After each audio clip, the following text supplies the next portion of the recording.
Hello students, today our topic is APTA Madhyamik Test Paper 2026, page 535, page 535. প্রথমেই বলেছে scene, some days after the funeral, a special train took Gandhiji's ashes to Allahabad.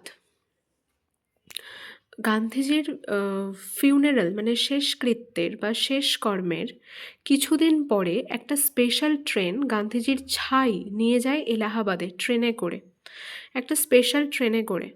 The compartment was decked with flower, পুরো compartment সাজানো ছিল ফুল দিয়ে। People on the train sang bhajans, লোকেরা সব ভজন গাইছিল ট্রেনেতে। People did not weep anymore, লোকেরা বেশি কান্নাকাটি করছিল না আর। For they could feel Gandhiji's presence amid the flowers and the songs, কারণ তারা গান্ধীজির উপস্থিতি অনুভব করছিল সেই সমস্ত ফুলের মধ্যে, সেই ভজনের মধ্যে। At every station sorrowful crowds fill the platform, এবং প্রত্যেকটা প্ল্যাটফর্মে দেখা যাচ্ছিল দুঃখিত মানুষজনেদের ভিড়। Amid songs and prayers the train reach Allahabad, গানের মধ্য দিয়ে, প্রার্থনার মধ্য দিয়ে সেই ট্রেনটি এলাহাবাদে পৌঁছায়। The ashes were immersed in the Ganges where a huge crowd had gathered at the bank, গান্ধীজির ছাই ভাসিয়ে দেওয়া হয় গঙ্গাতে, যেখানে একটা বিশাল ভিড় জড়ো হয় গঙ্গার তীরে। Afterwards we all went back to Delhi, তারপরে এই কাজ শেষ হলে আমরা সবাই ফিরে যাই দিল্লিতে। Back in Delhi I felt at sea, দিল্লিতে ফিরে এসে আমি মনে করছিলাম নিজেকে যেন সমুদ্রে এসে পড়েছি, মানে নিজেকে খুবই ইনসিকিওর ফিল করছিল। I had not directly worked with Gandhiji, gone to prison at his call, or made any sacrifice for my country.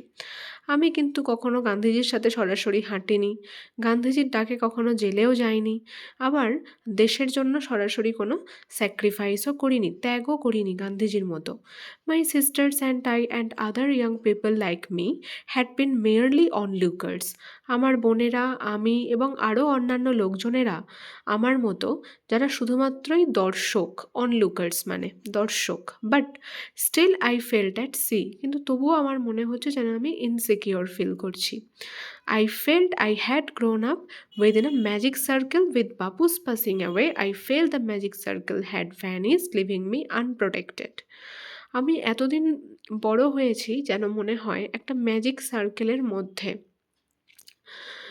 Bapuji বেঁচে থাকায়, কিন্তু এখন যখন বাপুজি মারা গেছেন তাহলে আমার মনে হচ্ছে সেই ম্যাজিক সার্কেল আর নেই, সেটা কোথায় উধাও হয়ে গেছে এবং আমাকে আনপ্রোটেক্টেড করে দিয়েছে, মানে অসুরক্ষিত ফিল করছেন এখানে ন্যারেটার। এরপরে এমসিকিউ বলেছে the train compartment was decorated with, train compartment কী দিয়ে সাজানো হয়েছিল? অপশান ডি হবে flowers. Among the flowers and songs people felt Gandhiji's, সেই সমস্ত ফুলের মধ্যে, গানের মধ্যে লোকেরা অনুভব করছিল গান্ধীজির কী? লোকেরা অনুভব করছিল গান্ধীজির প্রেজেন্স, অপশান সি হবে উপস্থিতি। Next number 3, ashes were immersed, ছাই ভাসানো হয়েছিল কোথায়? অপশান বি হবে ইন দ্য গঙ্গেস, গঙ্গা নদীতে। Next question number 4, coming back to Delhi the narrator felt, দিল্লিতে ফিরে এসে ন্যারেটার কীরকম অনুভব করছিলেন? Insecure, option A.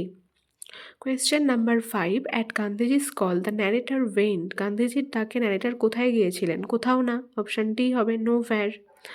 Complete the sentence with information from the text. B1, Gandhiji's ashes were taken to, গান্ধীজির ছাই কোথায় নিয়ে যাওয়া হয়েছিল? তাহলে এখানে অ্যান্সার হবে B1, শুধু এলাহাবাদ হবে, এলাহাবাদ অ্যান্সারে বসবে। Platforms in every station were filled with, প্রত্যেকটা স্টেশনের প্ল্যাটফর্ম ভর্তি ছিল কী দিয়ে? এটা সরোফুল ক্রাউডস হবে, দুঃখিত মানুষজনেদের ভিড় দিয়ে, এটাই অ্যান্সার হবে sorrowful crowds. Huge crowd gathered at the bank of dash, অনেক লোকেদের ভিড় হয়েছিল কোথায়? গঙ্গা নদীর তীরে, তাহলে দ্য গঙ্গেজ অ্যান্সার হবে। People did not weep anymore, লোকেরা আর কান্নাকাটি করছিল না, কারণ কি? এটা অ্যান্সার হবে for they could feel Gandhiji's presence amid the flowers and the songs, কারণ তারা গান্ধীজির উপস্থিতি অনুভব করছিল সেই ফুলের মধ্যে এবং গানের মধ্যে বা ভজনের মধ্যে। আ huge crowd gathered at the bank of the গঙ্গেস, একটা বিশাল ভিড় জড়ো হয়েছিল গঙ্গা নদীর তীরে। কারণ কি? The ashes were immersed in the Ganges, কারণ ছাই ভাসানো হয়েছিল গঙ্গা নদীতে, সেই কারণে ভিড় হয়েছিল। এরপরে আমাদের পোয়েম আছে, once I crept in an oak wood, I was looking for a stag. একবার আমি ওক গাছের জঙ্গলে প্রবেশ করেছিলাম। আমি কিসের খোঁজ করতে করতে সেই জঙ্গলে প্রবেশ করেছিলাম? না, একটা স্ট্যাগ অর্থাৎ ছেলে হরিণ। I met an old women there, সেই ওক গাছের জঙ্গলে আমার দেখা হয় এক বৃদ্ধ মহিলার সাথে। অল নবলি স্টিক অ্যান্ড র্যাগ, সেই বৃদ্ধ মহিলার হাতে ছিল একটা গাঁটওয়ালা লাঠি এবং র্যাগ মানে পরনে ছেঁড়াখোড়া পোশাক। She said, I have your secret here inside my little bag, সেই বৃদ্ধ মহিলা বললেন কবিকে যে আমার এই ছোট্ট ব্যাগে তোমার জন্য একটা সিক্রেট আছে, একটা রহস্য রয়েছে। Then she began to cackle and I began to quake, তারপরে সেই বৃদ্ধ মহিলা অদ্ভুতভাবে হাসতে শুরু করলেন এবং আমি কাঁপতে শুরু করলাম। She opened her little bag and I came twice awake, বৃদ্ধ মহিলাটি তার ছোট্ট ব্যাগটা খুললেন এবং আমি যেন দুবার করে জাগরিত হলাম বা জেগে উঠলাম। Surrounded by a staring tribe and me tied to a stake, আমি দেখলাম যে আমাকে ঘিরে আছে একদল উপজাতি, আমার দিকে তাকিয়ে রয়েছে এবং আমাকে বাঁধা রয়েছে একটা খুঁটির সাথে। কমপ্লিট দ্য, এটা তো MCQ. A1, the poet made the old women in, কবির দেখা হয়েছিল ওই বৃদ্ধ মহিলার সাথে। কোথায় দেখা হয়েছিল? ইন অ্যান ওক উড হবে ওক গাছের জঙ্গলে, option D. Number 2, the poet was in search of, কবি কিসের খোঁজ করছিলেন? মেল ডিয়ার হবে, অপশান বি, ছেলে হরিণ। Number 3, the poet was tied to a, কবিকে বাঁধা হয়েছিল কিসের সাথে? পোয়েমে বলা আছে স্টেক, আর এতে অপশান অনুযায়ী পোস্ট হবে, খুঁটির সাথে। 4, the word nobly means, nobly কথার অর্থ কি? লাইক আর নব মানে একটা গাঁটওয়ালা লাঠি, নবলি কথার অর্থ গাঁটযুক্ত। B1 এর অ্যান্সার দিতে বলেছে, question answer. When did the poet come twice awake, কবি কখন দুবার করে জাগরিত হলেন? এটা দেখো answer, I came twice awake, this expression suggest the poet's realisation of two moments of profound awareness, কবি যখন বুঝতে পারলেন, তার মধ্যে যখন সচেতনতা বোধ জাগলো, তখন তিনি এই কথা বলেছিলেন। এটা সাজেস্ট করে the sadness of the poet's awareness, যে কবি বুঝতে পারেন বা কবির মধ্যে সচেতনতা জাগে। And second time the poet's awakening suggest a transition from ignorance about the spoiling of trees to his moral understanding about the importance of trees. দ্বিতীয়ত, কবির এই দুবার করে জেগে ওঠার কথা বলতে বোঝানো হয়েছে যে প্রথমে তিনি ইগনোরেন্স ছিলেন, মানে অজ্ঞ ছিলেন যে গাছেদেরকে কেটে ফেলে দেওয়া হচ্ছে, স্পয়েল করা হচ্ছে এই বিষয়ে। কিন্তু এই যে ইগনোরেন্স থেকে তিনি, তার একটা ট্রানজিশন হয়, পরিবর্তন হয় কিসে? না, তার বুঝতে পারাটা, মোরাল আন্ডারস্ট্যান্ডিং, এই নৈতিক বিষয়টা বুঝতে পারাটা যে আমাদের পরিবেশে গাছের গুরুত্ব কতখানি, about the importance of trees. তাহলে এটাই বলা হয়েছে আই কেম টুয়াইস অ্যাওয়েকের অর্থ। নেক্সট বলা হয়েছে number 2, how was the old women, বৃদ্ধ মহিলা কেমন ছিল বা কীরকম ছিল? তাহলে এখানে অ্যান্সার দেওয়া আছে, লেখা আছে, the old women was carrying a nobly stick and wearing ragged clothes, বৃদ্ধ মহিলাটি বহন করেছিল বা নিয়েছিল সঙ্গে করে একটা গাঁটওয়ালা বা গাঁটযুক্ত লাঠি এবং তার পরনে ছিল র্যাগড ক্লোথেস মানে ছেঁড়াখোড়া পোশাক। এরপরে আমাদের আনসিন আছে। আনসিন বলেছে, Sir Humphrey was now moving slowly towards the door with Faraday following, Sir Humphrey ধীরে ধীরে যাচ্ছিলেন দরজার দিকে এবং ফ্যারাডেও তাকে ফলো করছিলেন, তার পিছন পিছন আসছিলেন। He held out his hand to Michael who pressed it warmly, Humphrey Davy তার হাত বাড়িয়ে দেন মাইকেল ফ্যারাডের দিকে এবং মাইকেল ফ্যারাডে বন্ধুত্বপূর্ণভাবে তার হাতটা ধরেন, মানে হ্যান্ডশেক করেন আর কি। And expressed his thanks for having been granted an interview, এবং ধন্যবাদ দেন হামফ্রে ডেভিকে, মাইকেল ফ্যারাডে, যে তাকে ইন্টারভিউর একটা সুযোগ দেওয়ার জন্য। Stay at your trade said Humphrey Davy kindly, Humphrey Davy বলেন মাইকেল ফ্যারাডেকে যে তুমি তোমার কাজে ভালো করে নিযুক্ত থাকো। I promise to send you all of my own books as well as those of the institution. আমি তোমাকে কথা দিচ্ছি যে তোমাকে আমি আমার এই ইনস্টিটিউশনে আমার যা বইপত্র আছে তোমাকে আমি পাঠাবো। Sir Humphrey opened the door and turn to Michael. Sir Humphrey দরজা খুললেন এবং মাইকেলের দিকে ঘুরে বললেন, কি বললেন? Don't give up hope mister Faraday, he concluded with a gentle smile. Sir Humphrey Davy mister ফ্যারাডেকে বললেন যে মিস্টার ফ্যারাডে আপনি আশা ছাড়বেন না। He concluded with a gentle smile. এই কথা বলে তিনি মুখে একটা নম্র হাসি আনলেন Humphrey Davy. The fact is that there is no opening for laboratory assistant at that moment, but one can never tell, something may turn up unexpectedly. Humphrey Davy বলছে মাইকেল ফ্যারাডেকে যে ব্যাপারটা হলো যে আসলে এই সময়ে ল্যাবরেটরি অ্যাসিস্ট্যান্টের জন্য তেমন কোনো পোস্ট নেই ওনার কাছে বা ওনার ইনস্টিটিউশনে। কিন্তু একজন বলতে পারে না যে কখন কোন জিনিস অপ্রত্যাশিত দিক নেয়। অপ্রত্যাশিতভাবে কোনো জিনিস ঘটে যেতেই পারে, যেটা আমরা আশা করিনি সেটা হয়ে যেতেই পারে। And when it does I will certainly keep you in mind. আর যদি এরকমটা হয় তাহলে আমার তোমার কথা অবশ্যই মনে থাকবে। That is if you still refuse to listen to reason. যদি তুমি তখনও বারণ করো এই কারণ শুনতে, and insist on not remaining an honest book binder, এবং জোর করো যে তুমি তোমার বুক বাইন্ডারের কাজে বহাল থাকবে না। বুক বাইন্ডার মানে তাহলে মাইকেল ফ্যারাডে এখন কিসের কাজ করে? বুক বাইন্ডার মানে বই বাঁধানোর কাজ করে। এবং সে ফ্যারাডেরকে ধন্যবাদ দিচ্ছে কিসের জন্য? না তাকে হামফ্রে ডেভিকে মাইকেল ফ্যারাডে ধন্যবাদ দিচ্ছে তাকে একটা ইন্টারভিউর সুযোগ দেওয়ার জন্য। কিসের জন্য ইন্টারভিউ? না ল্যাবরেটরি অ্যাসিস্ট্যান্টের পদ চায় মাইকেল ফ্যারাডে, সেই জন্য। কিন্তু আসলে মাইকেল ফ্যারাডে এখন কি কাজ করে? বুক বাইন্ডারের কাজ করে, বই বাঁধানোর কাজ করে। Faraday flashed a grateful smile, there was a chance. এই কথা শুনে ফ্যারাডের মুখে একটা হাসি ফুটে ওঠে, কৃতজ্ঞতার হাসি। ফ্যারাডে ভাবে যে এখনও চান্স রয়েছে তার ল্যাবরেটরি অ্যাসিস্ট্যান্টের পোস্ট পাওয়ার। Davy had left the door open just a crack. Davy তখন দরজাটা খোলা রেখে দেয় Humphrey Davy.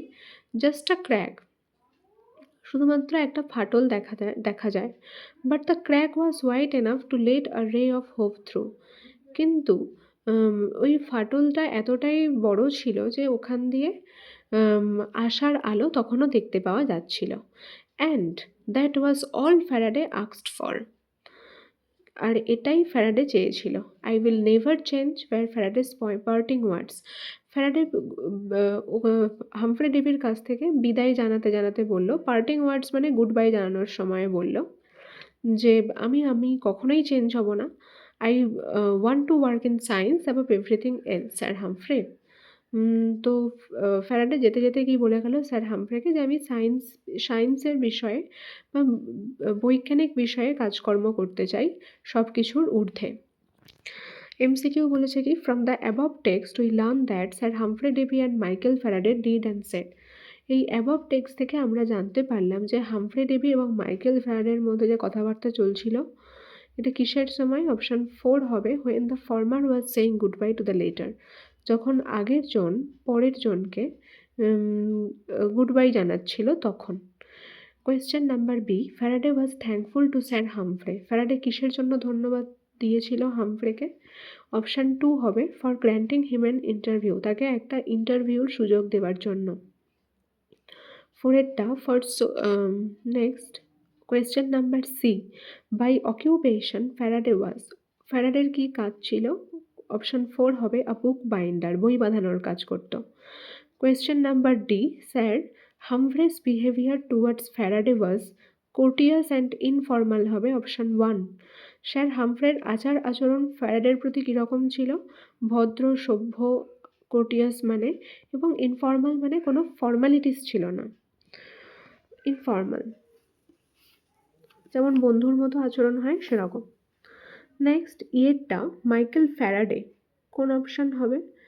Option 4, was promise to be send a few books. Michael ফ্যারাডেকে কথা দেওয়া হয়েছিল যে তাকে কিছু বই পাঠানো হবে। Faraday was delighted, question number F, at the prospect of, Faraday কিসের জন্য খুশি হয়েছিল? অপশন 4 হবে getting a job under Davy, যে সে ডেভির আন্ডারে জব করবে। True false supporting statement. Number 1, Davy was আনসিম্প্যাথেটিক two ফ্যারাডের situation, ডেভির কোনো সহানুভূতি ছিল না ফ্যারাডের অবস্থার প্রতি, এটা ফলস হবে। সহানুভূতি ছিল, তাই তো ডেভি বলেছিল, এই অ্যান্সার হবে, স্টেটমেন্ট হবে। Stay at your trade, said Davy kindly, I promise to send you all of my own books as well as those of the institution. Stay থেকে ইনস্টিটিউশন পর্যন্ত B1 সাপোর্টিং স্টেটমেন্ট হবে। Humphrey Davy বলেছিল যে তুমি তোমার কাজে নিযুক্ত থাকো, আমি তোমাকে আমার ইনস্টিটিউশনে আমার যা বইপত্র আছে তোমাকে পাঠিয়ে দেব। তো এটাই হবে B1 supporting statement. Number 2, there was no opening for Faraday in the institution at that time, ফ্যারাডের জন্য কোনো ওপেনিং ছিল না সেই ইনস্টিটিউশনে সেই সময়, এটা ট্রু হবে। এটা কোথায় বলা আছে? The fact is that there is no opening for a laboratory assistant at that moment. তো ল্যাবরেটরি অ্যাসিস্ট্যান্টের পোস্টের জন্য এই সময়ে কোনো ওপেনিং ছিল না, এই লাইনটা হবে B2 supporting statement. Number 3, Faraday was unhappy with the interview, Faraday interview নিয়ে খুশি ছিল না, এটা ফলস হবে। এখানে দেওয়া আছে Faraday flashed a grateful smile, there was a chance, এটা হবে B3 supporting statement. What advice did sir Humphrey give to Faraday, sir Humphrey ফ্যারাডেকে কী উপদেশ দিয়েছিল? 1 অ্যান্সার হবে কি? এখানে লেখা আছে sir Humphrey advice to Faraday to stay at his trade, comma, don't give up hope and remaining an দিয়ে এটা লিখে দিতে হবে অনেস্ট বুক বাইন্ডার, লিখে full stop. Sir Humphrey Davy advice দিয়েছিল ফ্যারাডেকে যে সে যেন তার ট্রেডে মানে তার কাজে নিযুক্ত থাকে, আশা না ছাড়তে, এবং remaining an honest book binder, এবং তাকে থাকতে বলে একজন সৎ বুক বাইন্ডার হিসেবে। নেক্সট বলেছে why did Davy ask Faraday not to give up hope, এটা অ্যান্সার হবে ডেভি আস্কের সাথে ইডি হবে, asked Faraday not to give up hope, তারপরে বিকজ লিখতে হবে BECAUSE। ডেভি ফ্যারাডেকে বলেছিল আশা না ছাড়তে, কারণ Davy asked Faraday not to give up hope because এখান থেকে লিখতে হবে one can never tell something may turn up unexpectedly, লিখে ফুল স্টপ দিয়ে দিতে হবে। কারণ একজন বলতে পারে না যে কোনো জিনিস অপ্রত্যাশিতভাবে ঘটে যেতেই পারে বা কোনো ঘটনা ঘটতেই পারে unexpectedly. Number 3, why did Faraday feel grateful to Faraday, কেন ফ্যারাডে কৃতজ্ঞতা বোধ করছিল ফ্যারাডের কাছে? এটা এখান থেকে লিখতে হবে, একটু বড় হবে অ্যান্সারটা। ডোন্ট গিভ আপ হোপ থেকে grateful smile there was a chance পর্যন্ত, ডোন্ট গিভ আপ হোপ থেকে চান্স পর্যন্ত অ্যান্সার হবে C3 তারপরে 4, what will Faraday never change, Faraday কি কখনোই চেঞ্জ করবে না, তাহলে এটা প্রথমে লিখতে হবে answer Faraday will never change, comma দিয়ে এইটা হি ওয়ান্টস টু থেকে এভরিথিং এলস পর্যন্ত, he wants to work in science above everything else. Faraday কখনোই এটা চেঞ্জ করবে না যে সে চায় কাজ করতে বৈজ্ঞানিক বিষয়ে বা সায়েন্সে সব কিছুর ঊর্ধ্বে। আই ওয়ান্টের জায়গায় হি ওয়ান্টস লিখতে হবে, তারপরে টু ওয়ার্ক থেকে এভরিথিং এলস পর্যন্ত লিখে দিতে হবে। Grammar vocabulary, a month letter, a letter came from father, 1 মাস পরে বাবার কাছে একটা চিঠি এলো। আফটার হি ফিনিশড রিডিং, সে এটা পড়া শেষ করার পরে his eyes looked as if he had been crying, তার চোখগুলো দেখে মনে হচ্ছিল যে বাবা কাঁদছিল। তাহলে এটা হ্যাড বিন বলেছে মানে পাস্ট পারফেক্ট, তাহলে যেহেতু এইটা পাস্ট টেন্সের একটা ভাগ, তাহলে এই সবগুলোই পাস্ট টেন্সের মধ্যেই কোনো না কোনো একটা ফর্মে লিখতে হবে। Article preposition. On the other hand, India had asked for appointment of a neutral expert to look into the issues. অপর দিক থেকে বলতে গেলে ইন্ডিয়া চেয়েছিল একজনের অ্যাপয়েন্টমেন্টের জন্য একজন নিউট্রাল এক্সপার্ট মানে নিরপেক্ষ বিশেষজ্ঞ লোকের, যে এই সমস্ত ইস্যুসগুলো দেখবে। B1 হেডেক রিপ্লাইড স্বামী, এটা ন্যারেশন চেঞ্জ। তাহলে এর অ্যান্সার কী হবে? স্বামী রিপ্লাইড দ্যাট দিয়ে জয়েন হবে, হি হয়ে যাবে। হি হ্যাড আ হেডেক, স্বামী উত্তর দিয়েছিল যে তার মাথা যন্ত্রণা হচ্ছিল। Next number 2, the bell rang, the boys entered their classes. ঘন্টি বেজে উঠলো, ছেলেরা সব ক্লাসের মধ্যে প্রবেশ করলো। এটাকে সিম্পল করতে বলেছে, তাহলে পার্টিসিপেল দিয়ে সিম্পল করলে যে কাজ আগে হয় সেই ভার্বের ফার্স্ট ফর্মের সাথে আইএনজি যুক্ত হয়। তাহলে আগে ঘন্টি বেজেছিল, পরে ছেলেরা প্রবেশ করেছিল। তাহলে দ্য বেল রিঙ্গিং হবে, র্যাঙের ফার্স্ট ফর্ম হচ্ছে রিঙ্গিং, রিং তার সাথে আইএনজি, রিঙ্গিং। কমা দিয়ে সেকেন্ড সেন্টেন্স যা আছে লিখে দেব। তাহলে এইভাবে পার্টিসিপেল দিয়ে সিম্পল করা যায়। The bell ringing, comma, the boys entered their classes. Number 3, the question was so easy that everyone could answer it. এটাকে টু লিখতে হবে। তাহলে সো এর জায়গায় টু লেখে আর এভরিওয়ান কুডের জায়গায় টিও টু লেখা হয়, এটা আমরা জানি। এইভাবেই সো আর দ্যাট এভরিওয়ান কুডের জায়গায় টু আর সো এর জায়গায় টু, এইভাবেই সো দ্যাট থাকলে টু দিয়ে লিখতে হয়। তাহলে the question was too easy for everyone, তারপরে টু অ্যান্সার ইট।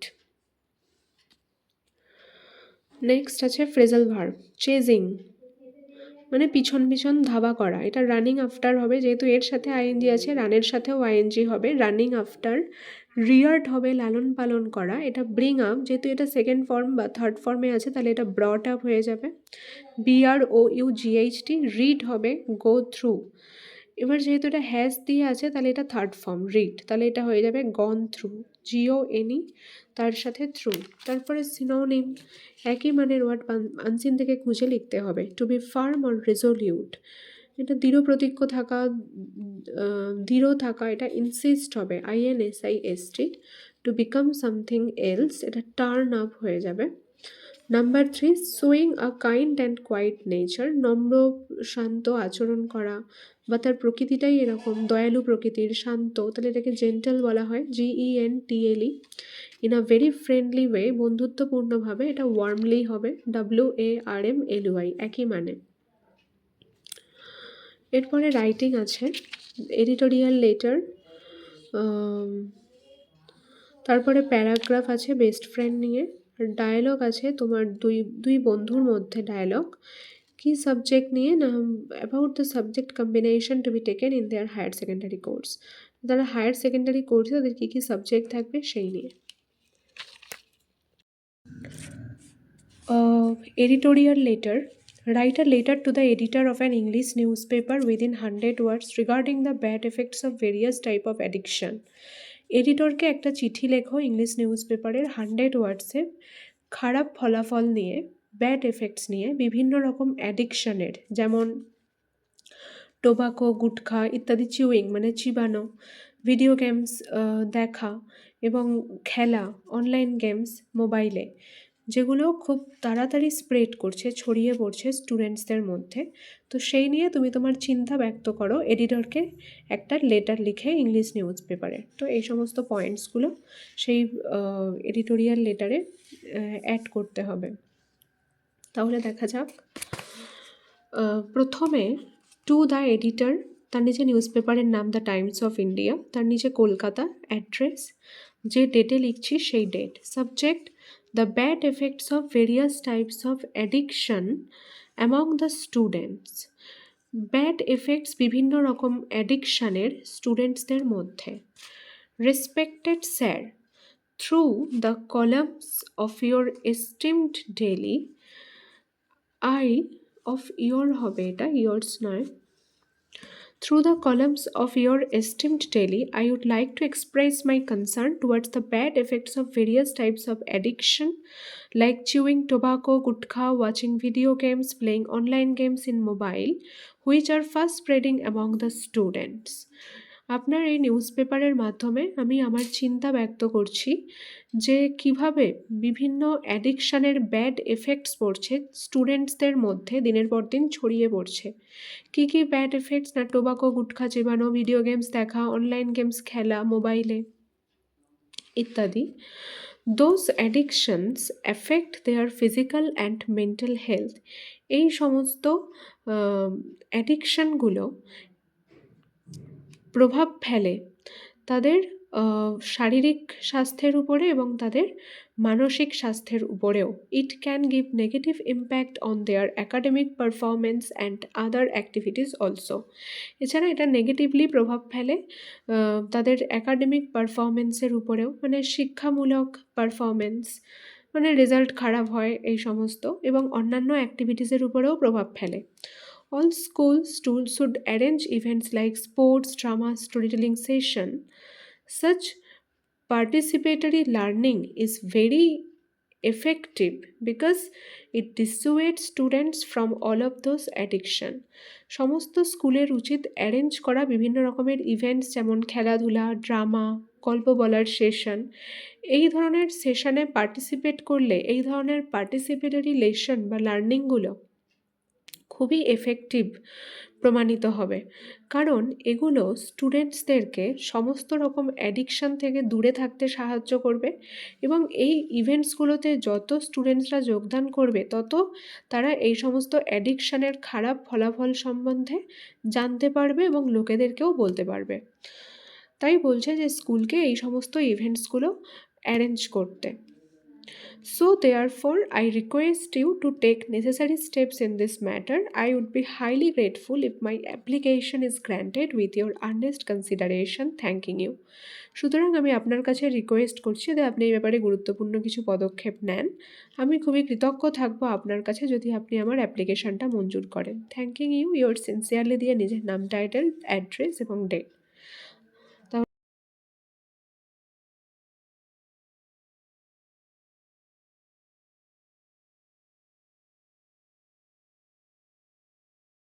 এখানে বলেছে ডায়ালগ রাইটিং দুই বন্ধুর মধ্যে, রিনা এবং মিনা, তারা দুজনে হায়ার সেকেন্ডারিতে কী কী সাবজেক্ট চয়েস করবে সেই নিয়ে তাদের মধ্যে ডায়ালগ রাইটিং।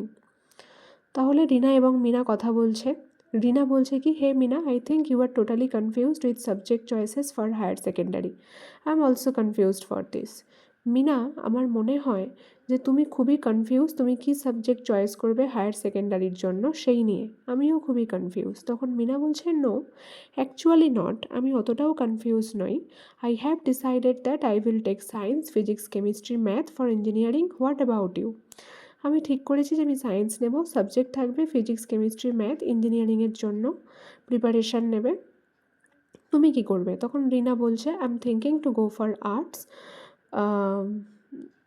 আর্টস ওটা স্ট্রিম হবে STREAM, and after that I will complete graduation.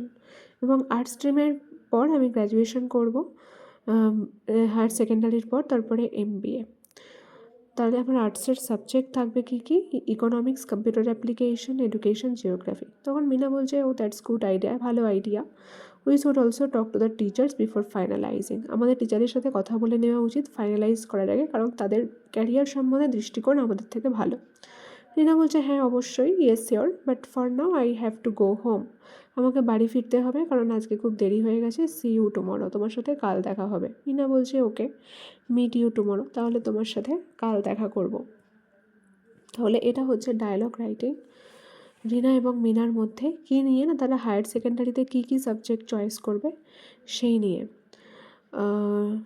রিনাতে এক জায়গায় বলা আছে, I am thinking to go for arts, ওটা স্ট্রিম হবে STREAM।